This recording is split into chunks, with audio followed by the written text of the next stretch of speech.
जय माँ भगवती। प्रिय भक्तगण, आज हम श्रीमद् देवी भागवत कथा के पंचम स्कंद को प्रारंभ करने जा रहे हैं। पंचम स्कंद की कथा के प्रारंभ में जन्मेजय ने व्यास जी से पूछा कि हे मुनिश्रेष्ठ, स्वयं भगवान होते हुए भी श्री कृष्ण ने शंकर जी की तपस्या क्यों की? क्या उनमें कोई न्यूनता थी? व्यास जी ने कहा, हे राजन, श्री कृष्ण ने मानव देह धारण करने के कारण मानवोचित कार्य किए। जहाँ तक श्रेष्ठता की बात है तो ओमकार का और ब्रह्मा का रूप है, उ विष्णु का रूप है, म शिव का रूप है और अर्धमात्रा भगवती महेश्वरी का रूप है। ये उत्तरोत्तर क्रम से एक दूसरे से उत्तम है। वस्तुतः मकड़ी के तंतु जाल में फंसे कीट की भांति ब्रह्मा, विष्णु तथा महेश आदि ये सभी देव उन भगवती की लीला से माया रूपी बंधन में पड़ जाते हैं। अध्याय 1 देवी महात्म्य में महिषासुर आदि दैत्यों के वध की कथा। राजा जन्मेजय ने भगवती के ऐसे प्रभाव को सुनकर व्यास जी से उनकी महिमा का वर्णन करने को कहा। इस पर व्यास जी ने उन्हें महिषासुर के जन्म, तपस्या और वरदान प्राप्ति की कथा सुनाई। उस महिषासुर ने ब्रह्मा, विष्णु और शिव सहित इंद्रादि देवताओं को पराजित करके स्वर्ग पर आधिपत्य कर लिया था। देवताओं की दशा अत्यंत दयनीय हो गई थी। अतः इंद्र ब्रह्मा जी और भगवान शंकर को साथ लेकर भगवान विष्णु के पास गए। वहां उन ब्रह्मा आदि समस्त देवताओं के शरीर से महान तेज पुंज निकला और उस तेजो राशि से भगवती जगदम्बा का प्राकट्य हुआ। समस्त देवताओं ने उन्हें आयुध और आभूषण समर्पित करके उनकी स्तुति की। देवी ने देवताओं को आश्वासन देते हुए प्रचंड अट्टहास किया। उस अट्टहास को सुनकर महिषासुर उद्विग्न हो गया। उसने अपने अमात्य को अट्टहास करने वाले की खोज में भेजा। देवी ने महिषासुर के अमात्य को अपने प्राकट्य का उद्देश्य बताते हुए कहा कि या तो समस्त दैत्य पाताल चले जाएं अथवा यमलोक जाने के लिए तैयार हो जाएं। देवी का यह वचन सुनकर महिषासुर ने क्रुद्ध होकर युद्ध करने की घोषणा की। भयंकर युद्ध हुआ, जिसमें क्रमशः महिषासुर के बाष्कल, दुर्मुख, चिछुर, ताम्र, बिडाल और असिलोमा आदि सभी सेनापति मारे गए।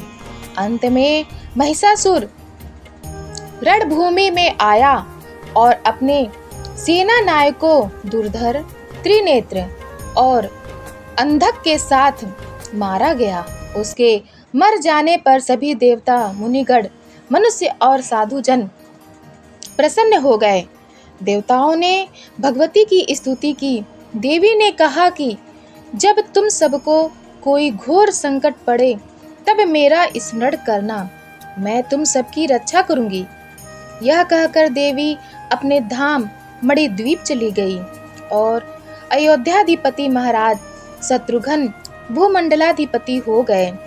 उनके शासनकाल में पृथ्वी सभी प्रकार के सुखों से परिपूर्ण थी। भगवती के इस उत्तम महात्म्य को सुनाने के बाद व्यास जी ने शुंभ निशुंभ के वध संबंधी देवी के चरित्र को सुनाया। शुंभ और निशुंभ ने तपस्या करके ब्रह्मा जी से यह वरदान प्राप्त कर लिया था कि पुरुष जाति का कोई भी देव, दानव या मानव उन्हें मार ना सके। वरदान के प्रभाव से मदमत्त उन दोनों ने स्वर्ग पर आक्रमण करके वहां अपना आधिपत्य जमा लिया। तब अत्यंत कष्ट में पड़े देवताओं ने भगवती की स्तुति की, जिससे प्रसन्न होकर वे प्रकट हुई। देवताओं ने उनसे शुंभ निशुंभ तथा अन्य दानवों के अत्याचार का वर्णन किया और उनसे त्राण दिलाने की प्रार्थना की।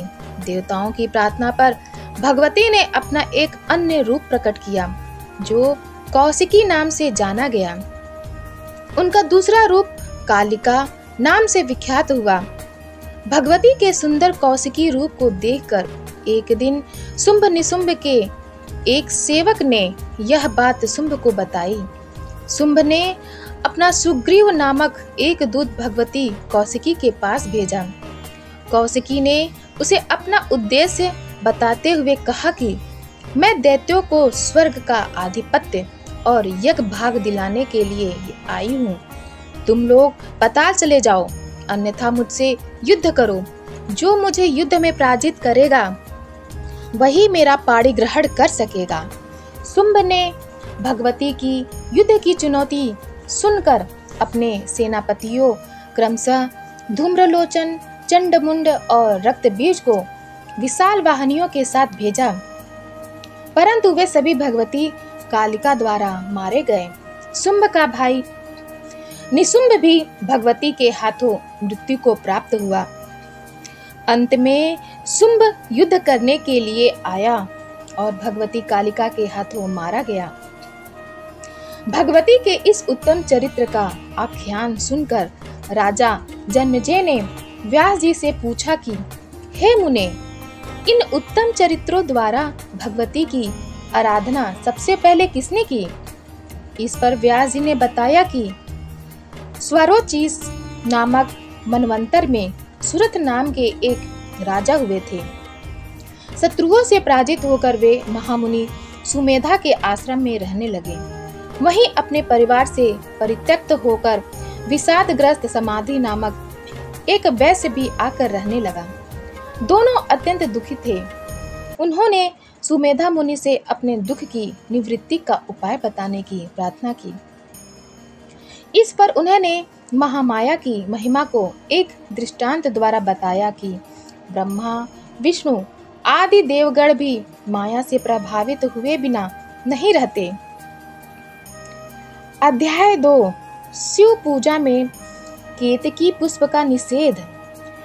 एक बार ब्रह्मा विष्णु में परस्पर विवाद हुआ कि दोनों में श्रेष्ठ कौन है। उसी समय एक अखंड ज्योति लिंग के रूप में प्रकट हुई तथा आकाशवाणी हुई कि आप दोनों इस लिंग के ओर छोर का पता लगाएं। जो पहले पता लगाएगा वही श्रेष्ठ होगा। विष्णु पाताल की ओर गए और ब्रह्मा ऊपर की ओर। विष्णु थक कर वापस आ गए।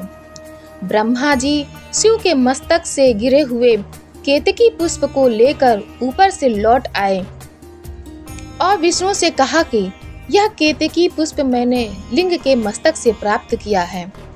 केतकी पुष्प ने भी ब्रह्मा के पक्ष में विष्णु को असत्य साक्ष्य दिया। इस पर भगवान शिव प्रकट हो गए और उन्होंने असत्य भाषणी केतकी पर क्रुद्ध होकर उसे सदा के लिए त्याग दिया। तब ब्रह्मा जी ने भी लज्जित होकर भगवान विष्णु को नमस्कार किया। उसी दिन से भगवान शंकर की पूजा में केतकी पुष्प के चढ़ाने का निषेध हो गया। ऋषि बोले, हे राजन, यह माया इतनी प्रबल है कि यह ज्ञानियों को भी मोह में डाल देती है। स्वयं देवाधिदेव लक्ष्मीपति भगवान विष्णु भी इस महामाया से अछूते नहीं हैं। जब देवता या मनुष्य इनकी स्तुति करते हैं तब प्राणियों के दुख का नाश करने के लिए वे भगवती जगदम्बा प्रकट होती हैं। वे भगवती देव के अथवा काल के अधीन नहीं हैं। वे स्वयं जगत का सृजन, पालन और संहार करती हैं। ब्रह्मा, विष्णु, महेश तो निमित्त मात्र हैं। उन्होंने सरस्वती, लक्ष्मी तथा पार्वती के रूप में उन्हें अपनी शक्तियां प्रदान की हैं। इस प्रकार देवी का महात्म्य वर्णन करने के बाद ऋषि ने उनके पूजन आदि की विधि बताकर भगवती की आराधना करने की प्रेरणा दी। राजा सुरथ और वैश्य समाधि दोनों ने मुनि की प्रेरणा से भगवती का आराधना किया, जिससे प्रसन्न होकर भगवती ने प्रकट होकर उन्हें इच्छित वरदान दिया। अध्याय 3 राजा सुरथ एवं समाधि वैश्य को वरदान। राजा सुरथ ने अपना राज्य प्राप्त करने का वरदान मांगा, जिसके फलस्वरूप वे 10,000 वर्षों तक भूमंडल का शासन करके सावर्णी मनु हुए।